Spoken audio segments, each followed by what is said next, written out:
संजोई बैठी थी और मां का महल चकनाचूर हो गया, ताश के पत्तों की तरह से बिखर गया।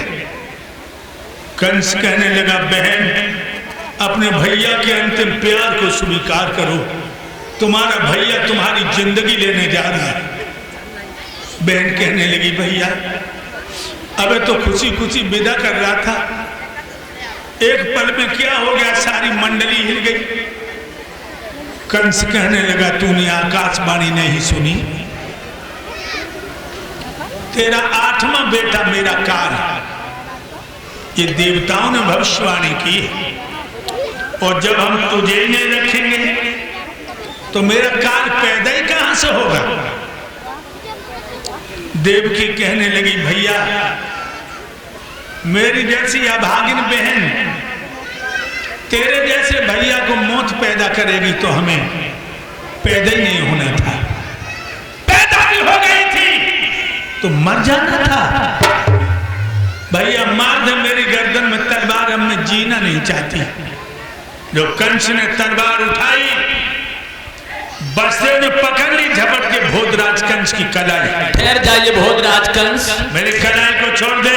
ठहर जाइए। मां मैं कह रहा हूं, मेरी कलाई को छोड़ दे। मेरी बात सुनिए, तेरा खून खोल रहा है तेरे ऊपर, कलाई छोड़। मेरी बात सुनिए।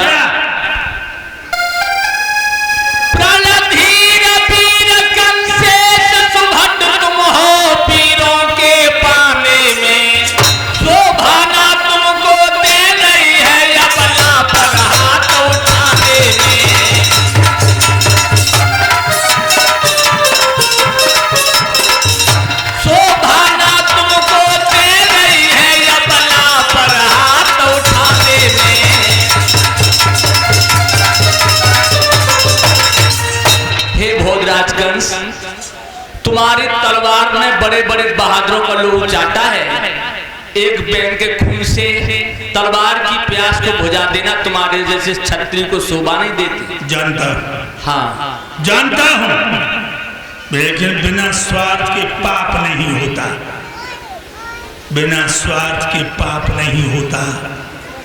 और जब प्राणों पर नौबत आ जाती है तो बेटे का बाप नहीं होता। हे भोजराज कंस, अभी अभी तो तुम अपनी बहन देवकी को बड़ी खुशी के साथ में ससुराल को विदा कर रहे थे, एक पल में क्या हो गया, सारी मंडली हिल गई। ये तुम्हें नहीं मालूम क्या? हंसी खुशी में भोजन करने जा रहे थे और रस में विष कैसे पैदा हो गया, तुम्हें नहीं मालूम? तुम्हें नहीं मालूम? तेरी बहन का 8वां बेटा मेरी बहन का मेरा काल बताया देवताओं ने, इसका 8वां बेटा मुझे मारेगा, मेरे दोस्तों को मारेगा। जब तक नागिन नहीं रहेगी तो सपोला कहां से आएगा? हे भोजराज कंस, आप देवकी को ना मारो, मेरी एक बात सुनो। सुनाओ।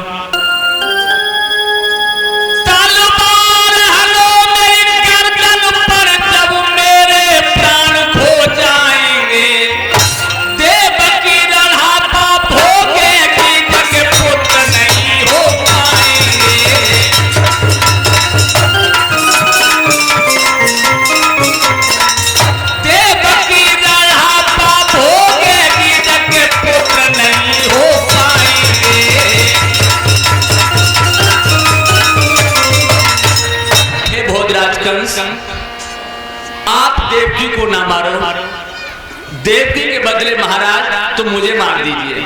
तुम्हें मारने से मेरे कोई स्वार्थ की सिद्धि नहीं होती ने कब का मार दिया होता। आपके स्वार्थ की सिद्धि क्यों नहीं होगी? तुम्हें मारने से, तुम्हारे खून से हाथ रखने से कोई लाभ नहीं। हाँ कोई लाभ नहीं। अब मुझे मार दो। क्यों? लाभ क्यों नहीं होगा?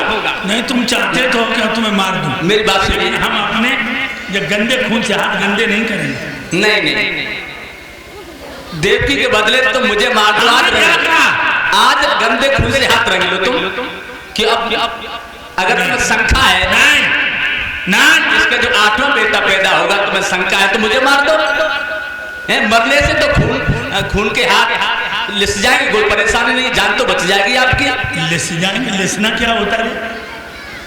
ये कौन शब्दकोश का शब्द है लिसना?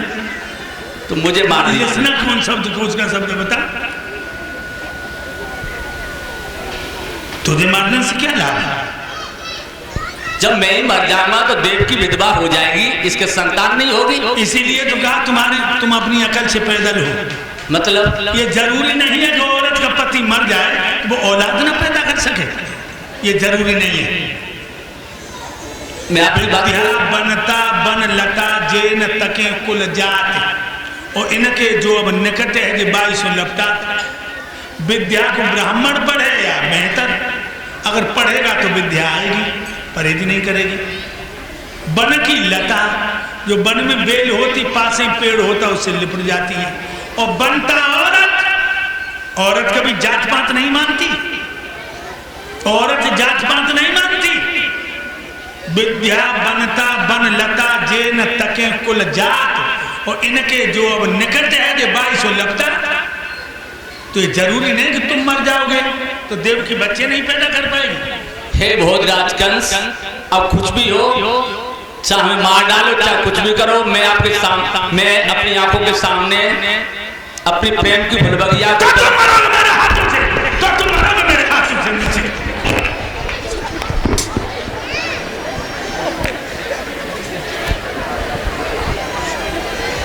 महाराज, मैं इतना बड़ा बलवान नहीं हूं सो मैं आपसे युद्ध में जीत सकूं। तुम बलवान हो। जल्दी हुई आग में घी की आहुति मत दे, मत दे। नहीं नहीं नहीं। अच्छा एक बात बताओ। हाँ तुम्हें देवकी से खतरा है या इसकी संतान से? इसकी औलाद से। तो मैं तुम्हें वचन दे रहा हूं, उस वचन पर ध्यान दे लो आप।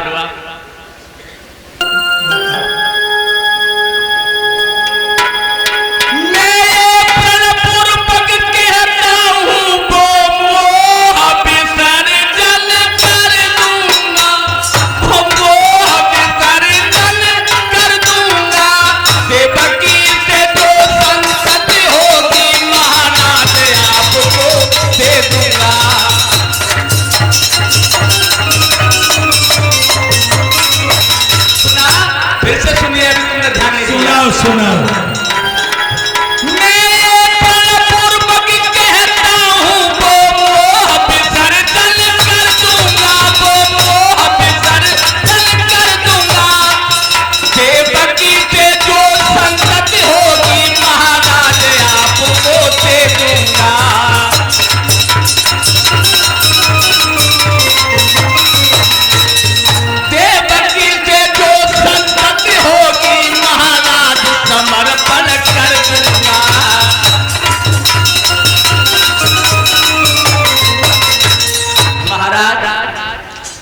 मैं तुम्हें वचन दे रहा हूँ कि देवकी से जो भी बच्चा पैदा होगा मैं नारा सहित आपको दे दूंगा। हर माँ बाप अपने आंखों के पलकों के नीचे अपनी औलाद को बिठाता है। हाँ। और तुम देवकी से बच्चा पैदा होगा नारा समेत हमें दे दोगे? हाँ मैं तुम्हें दे दूंगा। खाओ यमुना मैया की कसम। यमुना मैया की कसम। खाओ गोधन की सौगंध। गोधन की सौगंध।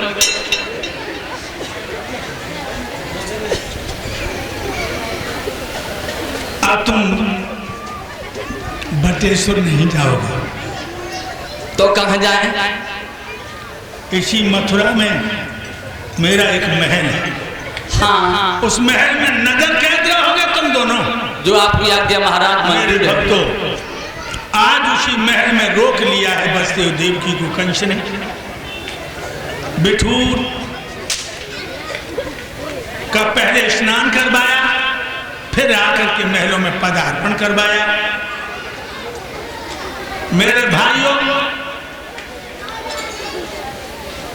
3 साल के बाद देवकी की कोख से पहला बच्चा पैदा हुआ। बसदेव जी अंदर पहुंचे, कहने लगे गोरी क्या है? लेटे लेटे कहने लगे पिया बेटा। कहने लगे इसको छाती से लगा के चूम लो, इसके सर के बालों को सूंघ लो और बाद में हमें दे दो, तुम्हारे भैया का भोजन है। देवकी लला छाती छुपा लो, नहीं पिया नहीं, भैया के काल तो 8वां बेटा जे तो मेरा पहला लाल है मेरे प्रभु, ऐसा मत करो। बसदेव कहने लगे गोरी मोह की जंजीर में मत फंसो, हमें अपने प्रण का पालन करने दो जो मैंने वचन दिया है। और निर्दयी बसदेव ने मैया की गोद में से मांस के लोथड़े को छीन लिया। देवकी ने अपना सर पलंग की पाटी से पटक दिया। बसदेव बच्चा को लेकर कंस के दरबार में पहुंचे। तत्तम सुपत्तम शृणोत वाक्यम, बड़े मीठे शब्दों में कहा लीजिए साले साहब, आपका पहला शिकार आ गया। कंस ने बच्चा गोद में ले लिया, लेकिन लोगों बच्चा इतना सुंदर था, कंस को दया। वैसे बच्चा तो हर कोई सुंदर होता है, किसी का बच्चा देख लो श्रीनिवास भाई साहब, बच्चा सांप का भी कितना प्यारा लगता है।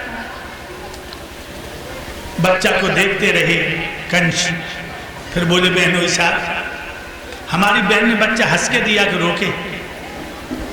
बसदेव की आंखें छलक आई और कहा कि महाराज, कितनी भी मां पत्थर दिल हो, औलाद को मौत के मुंह में झोंकेगी तो हंसेगी। अरे तुम भी रोने लगे? रो नहीं, लो लो मेरे भांजे को ले जाओ। जब मांस के लोथड़े ने मेरा कुछ नहीं बिगाड़ा, 8वां बेटा हो तो ले आना। बच्चा गोद में लेके बसते उन्हें कहा भोजराज कंस, तुम्हें हमारी उम्र भी लग जाए। आखिर के बच्चा देवकी को दे दिया। देवकी बोली भैया ने मारो नहीं, जवाब दिया नहीं, 8वां बच्चा मंगाया है। देवकी कहने लगी मेरे भैया के सपने में सर में दर्द न हो। ये देवताओं में खलबली मच गई, देवताओं में खलबली मची कि कंस को यूं ही दया आती गई तो भगवान के अवतार में विलंब हो जाएगा। देव ऋषि नारद से कहा महाराज चलो कंस को पापों की तरफ प्रेरित करो। हाथ में उठा ले बीना, और एक कमल का फूल है जिसमें 8 पंखुड़ियां हैं। चले देव ऋषि, श्रीमन नारायण नारायण नारायण, श्रीमन नारायण नारायण नारायण, बोलो नारायण नारायण नारायण। बैठो माता बहना, भैया चुप न बैठो। वृथा जात तन धन सभी, वृथा जात धन धाम, वृथा न जाता है कभी नारायण का नाम। श्रीमन नारायण नारायण नारायण, श्रीमन नारायण नारायण नारायण, बोलो नारायण नारायण नारायण, बोलो नारायण नारायण नारायण, श्रीमन नारायण नारायण नारायण, बोलो नारायण नारायण नारायण, अरे जो नारायण नाम ले तो नारायण नाम ले तो है, पाप होत सब छाड़े, बोलो नारायण नारायण नारायण। अरे पाप होत सब नारायण, बोलो नारायण नारायण नारायण। नारायण नारायण नारायण। आ गए भोजराज कंस के दरबार में। देवऋषि नारद के चरणों में भोजराज कंस का प्रणाम स्वीकार हो। प्रसन्न रहिए मथुरा के राजा, आज तेरी नगरिया से होके जा रहे, बहुत दिन हुए तुम्हें नहीं देखा, तुम्हारी चाट खींचना। बहुत अच्छा किया महाराज, हमको भी आपकी बहुत याद आ रही। लो पहले आप थोड़ा दूध पी लीजिए महाराज। तुम्हारे दरबार में आते तो गाय का दूध पीने को मिलता। हाँ महाराज, गाय का दूध है आपकी सेवा में इस समय, क्योंकि 4:30 बजने वाले हैं। एक बात बताओ, अब शाम को रुको, जो टूटी फूटी सेवा बनेगी आपकी करेंगे हम। आज नहीं रुकेंगे। क्यों नहीं रुकोगे? कल रुकेंगे। अगर तुम नहीं रुकोगे तो हम भी तुम्हारे साथ में चलेंगे। हमारे साथ का सत्ता हो, तुम राजा हो, तुम्हें अपनी प्रजा को देखना है। दिख जाएगी पल जा। और मैं तो तुम्हारा शुभ चिंतक हूँ, इसलिए आया हूँ तुम्हारे पास। कल देवता में बातें हो रही थी। क्या कुछ खुशखबरी लाए हो क्या? खुशखबरी चाहे समझो चाहे दुख खबरी समझो, क्या बातें हो रही थी। तुम अपनी बहन की विदा कर रहे, देवता ने कोई भविष्यवाणी की थी? हाँ, देवर्षि नारद जब मैं अपनी बहन देवकी की विदा कर रहा था तो देवता ने भविष्यवाणी की, कहा कंस तू अपनी बहन देवकी को बड़ी खुशी के साथ में ससुराल को भेज रहा है, इसके जो 8वां बेटा पैदा होगा वो तेरा काल है। फिर तुमने क्या किया? जो हमने अपनी बात सुनी, हाथ में तलवार लेकर के देवकी को मारना चाहा, वसुदेव ने हमारी कलाई पकड़ ली, कहने लगे देवकी को ना मारो, देवकी से जो भी बच्चा पैदा होगा मैं नारद सहित आपको दे दूंगा। फिर हमने मारा नहीं देवकी को। नहीं, अच्छा किया। बच्चा को मारना, स्त्री को मारना, गाय को मारना, महात्मा को मारना, ब्राह्मण को मारना, दम्मेगा लोग चतुर्मान में वेद वर्जिता, वेदों में वर्जित है। ये आपकी बात देवर्षि नारद मुझे याद भी आ गई, इसलिए हमको दया आ गई। दया करनी चाहिए। दया तो जरूरी है। हाँ। कोई बहन के बच्चा हुआ कि नहीं हुआ? अरे देवर्षि नारद थोड़ी देर पहले आ जाते ना तो आप भी बच्चों को देख लेते, पहला बच्चा पैदा हुआ बहुत सुंदर। मार दिया? नहीं। क्यों? अरे मेरा काल तो 8वां बेटा है, प्रथम से तो मेरा कोई संबंध ही नहीं है। भोजराज कंस जी महाराज, हमें तुम्हारी बुद्धि पर तरस भी आता है और हंसी भी। हंसी तरस क्यों आ रहा है महाराज? क्या चीज है मेरे हाथ में? ये आपके हाथ में प्रभु कमल का फूल है। बता सकते कितनी पंखुड़ियां हैं? हाँ, मैं गिन के बता सकता हूँ। बता। 1 2 3 4 5 6 7 8। आठवीं कौन है? ये सामने वाली। अब जाके पीछे से गिनो। 1 2 3 4 5 6 7 8। महाराज ये तो बदल गए। बदल गई? हाँ। जाके पीछे से गिनो। 1 2 3 4 5 6 7 ये तो फिर बदल गई। फिर बदल गई तो जाके पीछे से गिनो। 1 2 3 4 5 6 7 फिर बदल गई। इस तरह हर पंखुड़ी 8वीं है तो हर बेटा भी 8वां हो सकता। उल्लूक राज, लक्ष्मी की बहन उल्लू, घुग्गू, निशाराज। कम से कम सोचो, लोगों अर्था के पाड़े ने गजब कर दिया। कंस गया, बहन की गोद में से बच्चा छीना, पैर पकड़ा, हवा में 3 बार हाथ लहराया, धर के 3 बार से मारा। बच्चे की हल्की चीख निकली, मांस की बोटी आंगन में बिखर गई।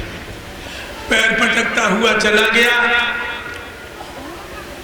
मेरे भाइयों, देवकी आज मांस के टुकड़े झोली में भर के मांस पे मुंह धर के बिलक बिलक के रोने लगे।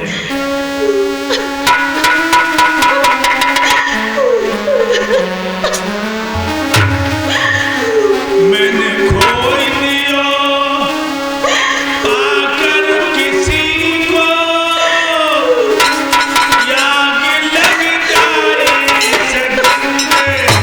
को। खोई दियो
सुख लिखा के नहीं लाई।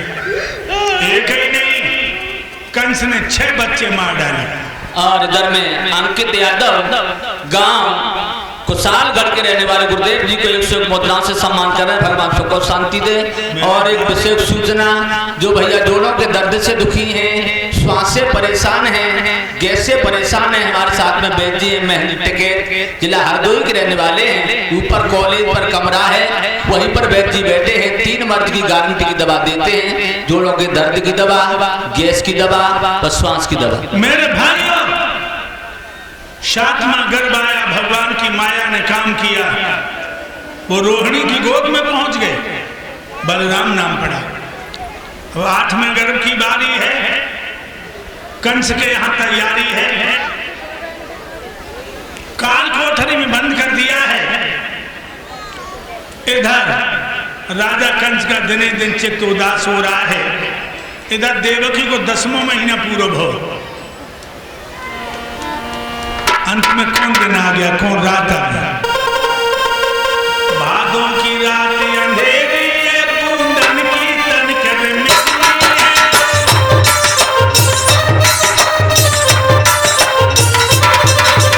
भादों की रात अंधेरी है, कुंदन की तनकर मिटनी है। आधार कसम से कह रहे हैं, वो बोली कृष्ण है।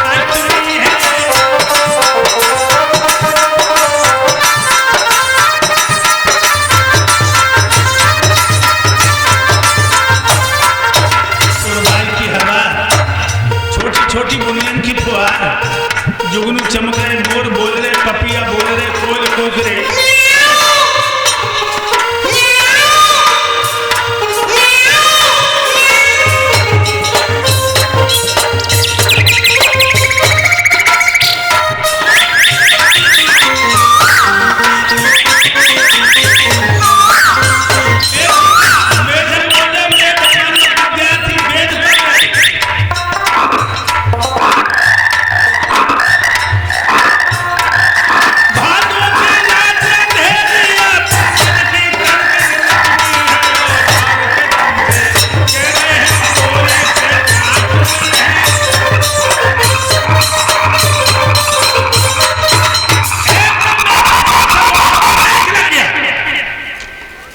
कोने में बसे एक में देव की दीवार का एकदम से लाल लाल गोला सा बना दीवार में।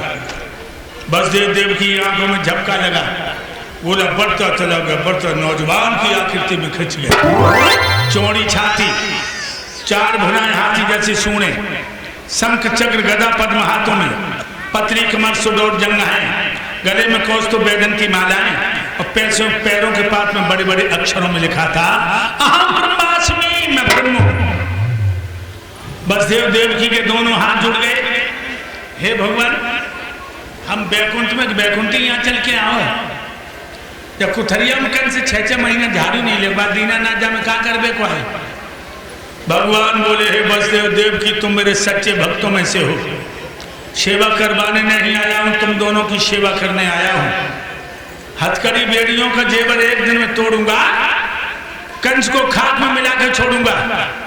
तुम अपने बेटा के रूप में हमें स्वीकार करो, भगवान बोले, और हमें गोकुल में मैया यशोदा के आंगन में पहुंचा देना, क्योंकि मैया यशोदा को बाल लीला दिखानी है। और मोनू भैया धमरी के रहने वाले भगवान कन्हैया के जन्म पर 101 रुपए से गुरुदेव जी का सम्मान कर रहे हैं। भगवान कन्हैया सुख और शांति दे। विराट मूर्ति एकदम बच्चा के रूप में बदल के देव की गोद में गिर पड़ी। बोलो बाल कृष्ण भगवान की जय। देवकी ने गोद में बालक को देखा है, बसदेव देवकी चकोर बन गए। राजा कंस की याद आई, दोनों की घिघी बंद हो गई। देवकी कहने लगी, पिया 6 लला भैया ने मार डाले। जब लला को देखे मैं छाती फट रही है, जब लला कैसे बचा ले। बसदेव कहने लगे, हाथों में हथकड़ियां, पैरों में बेड़ियां, दरवाजे पर दोहरे ताले, हाथ में भाला लिए पैरे वाले, बच्चा कैसे बच जाएगा।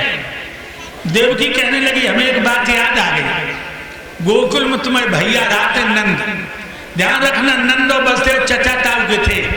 नंद के चाचा के लड़का है बसदेव। कहने लगी, जब थाती यशोदा को सौंपे आई है, बसदेव कहने लगे अगर मेरे बंधन टूट जाए तो तुम बचा गए। सो हाथन की हथकड़ियां पान की बेड़ियां चट चट टूट गई। बोलो बाल कृष्ण भगवान की। अंधेरे में टटोला लगी, टूटो वो सूप मिल गो। कम्बल फाड़ के बिछा के सूप में गोविंद को लिटाए दो।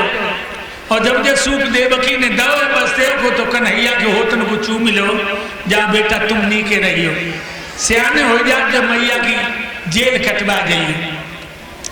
बसदेव जी निकल गए जेल में से, फाटे खुले, ताले चटके पड़े हैं, देवता प्रसन्न हो रहे हैं और पहरेदार दीवारों से चिपके खड़े हैं। लेकिन गोकुल में पहुंचने के लिए यमुना को पार करना है। बसदेव जी यमुना में घुस गए। यमुना मैया ने देखो प्रभु कोरे कोरे जा रहे, तो पैर में नहीं छुपा हूं तो ऊपर बढ़ने लगी।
स्पर्श पाया, तलबों के नीचे आ गए।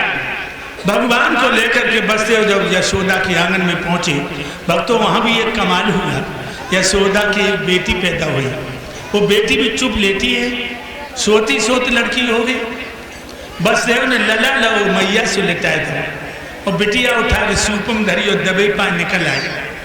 और जो सवेरे 4 बजे मैया ने करवट बदली, जो कन्हैया को बोला